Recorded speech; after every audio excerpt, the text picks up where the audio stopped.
Hey everyone, welcome back to the channel. I'm Tim Madden, the CEO and co-founder of Executive Career Upgrades, and if you're new here, I provide actionable leadership and career tips to help you excel in your role. Today, we're going to be diving into one of the most important topics for today's workforce: how to lead a remote team successfully. Remote and hybrid work has become the new normal, but leading a team when you're not physically together comes with some unique challenges. And if you're struggling to keep your team connected, productive, and engaged, don't worry, I got you covered. I'm going to share the best practices that will help you foster a strong remote culture and keep your team on track. The first step in managing a remote team successfully is setting clear expectations and communication norms. Because when you're working remotely, things that are usually obvious in an office setting, like when people are available or how quickly they should respond, can get lost in the virtual shuffle. That's why it's crucial to lay the groundwork for how your team will communicate and collaborate. And here's what I recommend. Make sure everyone knows when their colleagues are working. You can use shared calendars or tools like Slack to set work hours and availability statuses. Then once we do that, we need to set expectations for response times on different platforms. For example, emails might have a 24-hour response window, while Slack messages should be answered within a couple hours. Be intentional about which tools your team uses for specific types of communication. For example, use video calls for important discussions, Slack for quick updates, and email for those formal updates. By having these guidelines in place, you reduce confusion and ensure that everyone knows what's expected of them. One of the biggest challenges of remote teams is maintaining a sense of connection and team culture. When you're not in the same room, it's easy to lose the personal touch. But it's essential to keep your team connected, even if they're miles apart. And here are a few ways to do that. Whether it's daily stand-ups or weekly one-on-ones, check in with your team members regularly. These meetings don't always have to be about work. Ask them how they're doing, how they're feeling, and what kind of support they need. It's easy to get straight to business in a remote environment, but make space for casual interactions as well. You could start meetings with icebreakers or schedule virtual coffee breaks where team members can chat about non-work related topics. Recognize achievements, birthdays, or work anniversaries virtually.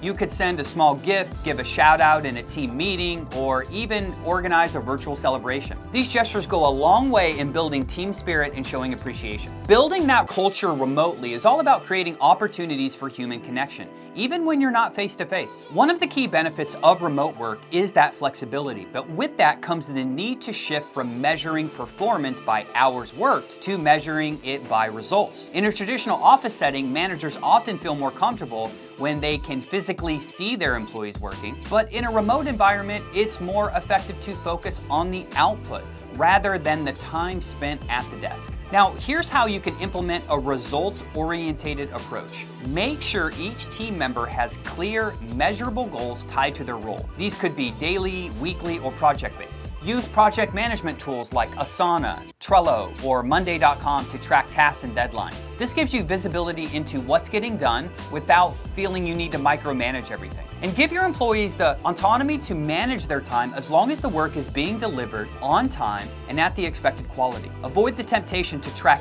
every minute. They'll appreciate the trust and work more effectively as a result. This approach promotes accountability and allows your team to work in ways that best suit their individual productivity styles. Meetings are a necessary part of any team, but in a remote setting, they can either be incredibly productive or a huge time drain. To ensure your meetings are effective and purposeful, you'll need to put some structure in place. Now, here are my top tips for remote meetings. Make sure every meeting has a defined approach that's shared with the team ahead of time. This keeps the conversation focused and ensures everyone knows what to expect. Keep meetings as short as possible. 30 minutes is usually ideal for regular check-ins.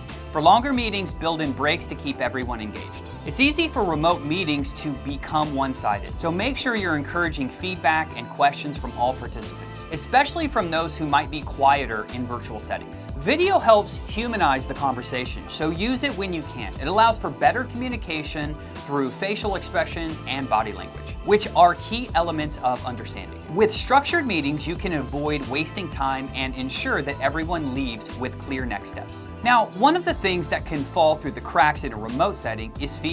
Without regular in-person interactions, it's easy for both constructive feedback and recognition to get overlooked. But it's just as critical, if not more so, to keep that feedback loop going in a remote environment. Here's how to make sure feedback is consistent and effective. Make feedback timely. Don't wait for formal reviews to give feedback. Provide it in real time as issues or opportunities for growth come up. This ensures your team knows what they're doing well and where they can improve. Have regular one-on-one meetings with your team members where you can provide personalized feedback. These sessions should be more than just a progress report. Focus on development and growth. And when someone does a great job, make sure to recognize it publicly. You can do this in team meetings, through email, or in your project management tools. Recognition boosts morale and reinforces those positive behaviors. By staying consistent with feedback and recognition, you'll help your remote team stay engaged and motivated. Leading a remote team doesn't have to feel overwhelming.